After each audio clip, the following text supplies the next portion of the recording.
Il y a énormément de choses qu'on attend de One Piece. Moi-même, j'ai déjà fait 2 vidéos pour parler de tous les éléments que je veux voir dans la suite de l'histoire. Mais au fur et à mesure que le manga avance, je me dis que beaucoup de choses ne devraient pas forcément se passer comme prévu. Sans spoiler, dans les chapitres sortis récemment, on sent clairement que tout est en train de bouger, et que bon nombre de théories vont probablement tomber à l'eau très bientôt. Et au contraire, d'autres éléments qu'on attend tous n'arriveront certainement jamais. J'ai donc envie de revenir sur 2 éléments de One Piece qui ont fait couler beaucoup d'encre, mais qui ne donneront sûrement jamais de suite. Comme vous vous en doutez, et comme vous l'avez sans doute vu sur la miniature, on va parler de Nami et de son mystérieux passé, et du fameux retour des nerfs qui se fait attendre depuis un moment. Juste pour vous prévenir, cette vidéo est le mélange de 2 autres vidéos qui étaient sorties sur mon ancienne chaîne. Les conclusions sont assez similaires, donc je trouvais ça sympa de les réunir, et le fait de reprendre une vidéo qui est déjà partiellement écrite va me permettre d'avoir un peu plus de temps pour pourquoi pas sortir une review dimanche prochain.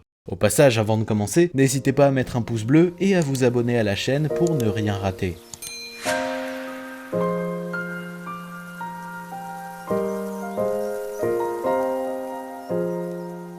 Alors que Nami n'était qu'une enfant, l'île d'Oikot, son île natale, a été attaquée par des pirates. C'est une ancienne soldate de la marine qui l'a retrouvée dans les bras de Nojiko. Suite à ça, Belle-Mère les prend toutes les 2 avec elle et abandonne sa carrière aux côtés du gouvernement pour pleinement s'occuper d'elle. Elles forment alors toutes les 3 une famille très unie qui vit grâce à la vente de mandarines. Nami se met à étudier la navigation très tôt, en volant des livres à la bibliothèque et en poursuivant son envie de découvrir et de cartographier le monde entier. Mais le moment qui va marquer un réel tournant dans leur vie, c'est lorsque l'équipage d'Arlong pose le pied sur l'île. Il use de la force pour prendre le village en otage, en réclamant chaque mois une taxe de 100 000 berries pour les adultes et 50 000 pour les enfants. Évidemment, Belle-Mère n'est pas en mesure de payer une telle somme, et elle préfère mourir plutôt que de prétendre ne pas avoir d'enfants. Suite à ça, Nami ira voir l'homme-poisson et fera un marché pour racheter le village. Mais c'est Luffy qui mettra un terme à tout ça en battant Arlong, et Nami rejoindra son équipage.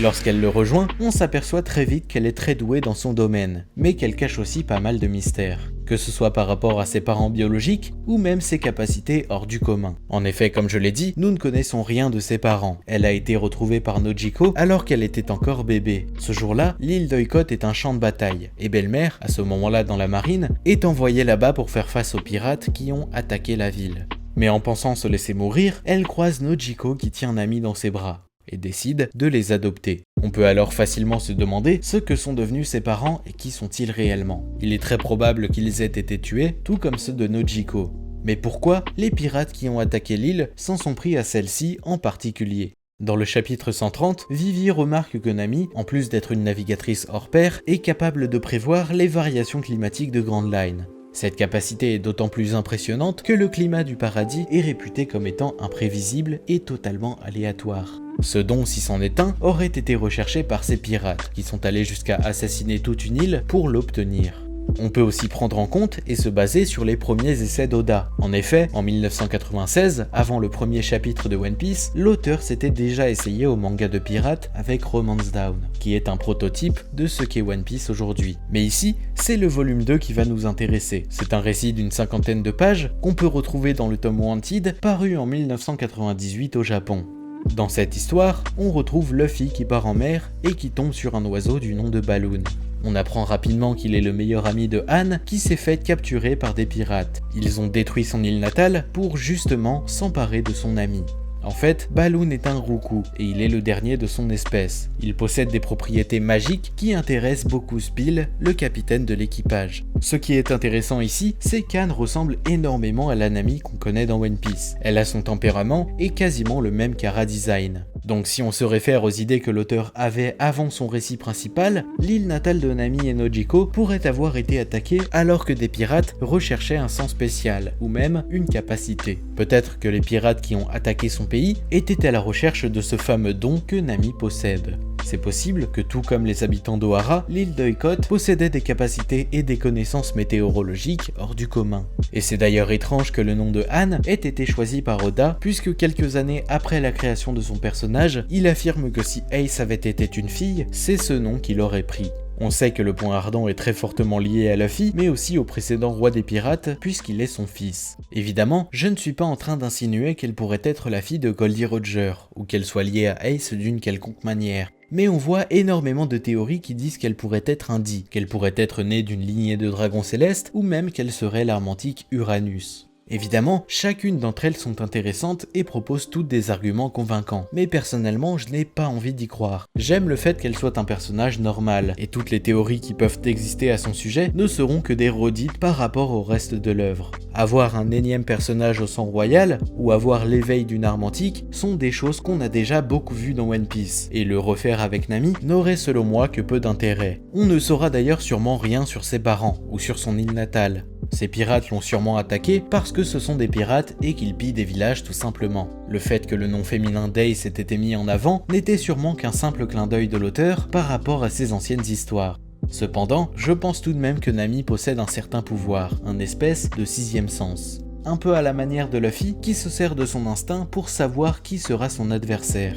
Et selon moi, c'est cette particularité qui fait qu'elle est la navigatrice de l'équipage du futur seigneur des pirates. Lost Tale est une île que Roger a découvert une fois qu'il a atteint Lodestar. On ne peut s'y rendre qu'après avoir réuni les 4 routes poneglyphes qui indiquent son emplacement. Je pense donc que ce n'est pas une île classique, qu'on retrouve au milieu de l'océan sur laquelle on peut tomber par hasard. Les compétences de Nami seront sûrement nécessaires pour réaliser le rêve de son capitaine, tout comme l'ont sûrement été celles du navigateur de Goldie Roger.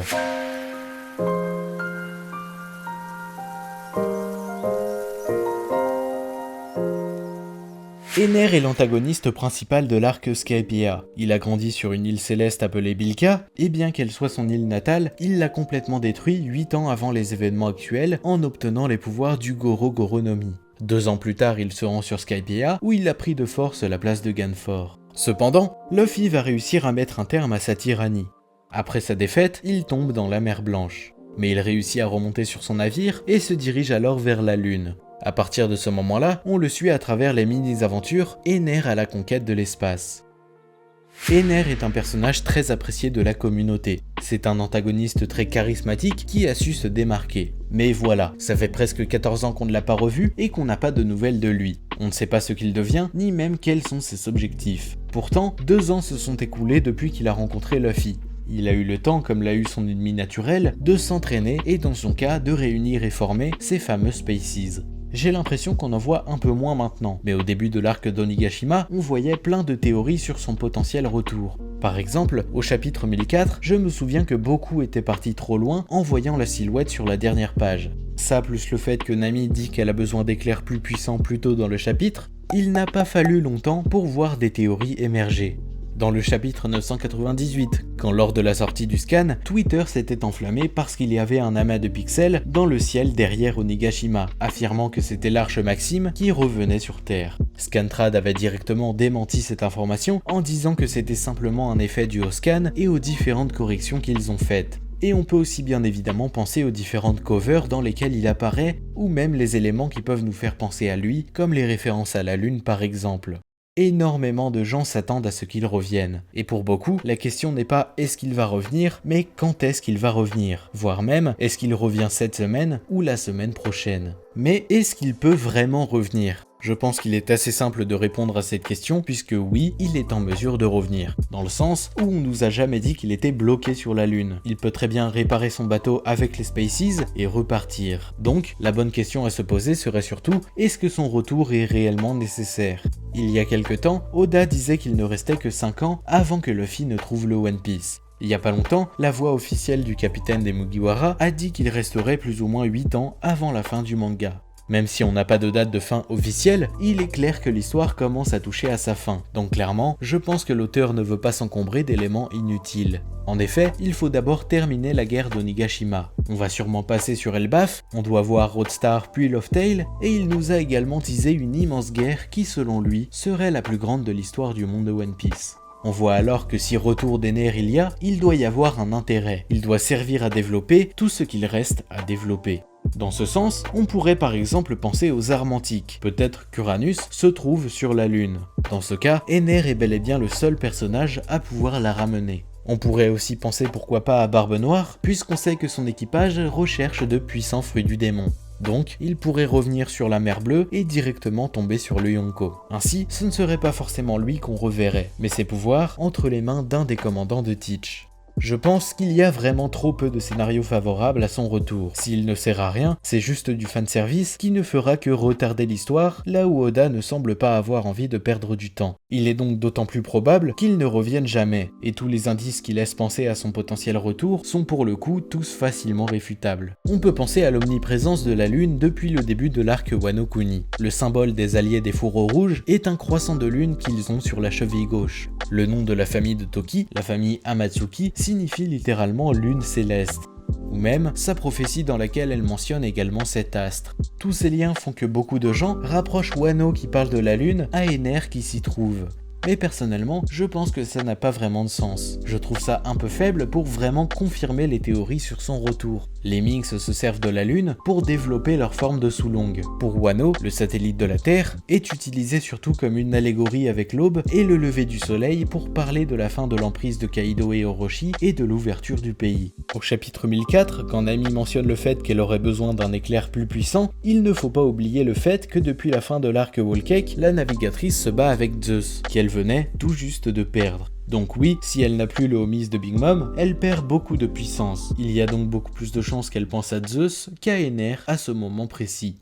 La seule chose qui moi me fait poser des questions, ce sont les covers. Pourquoi Oda a attendu tant de temps avant de redessiner Ener, surtout 2 fois en moins de 70 chapitres? Mais je me dis que c'est une simple coïncidence, et personnellement, je serais heureux s'il venait à revenir, mais je préfère ne pas m'y attendre.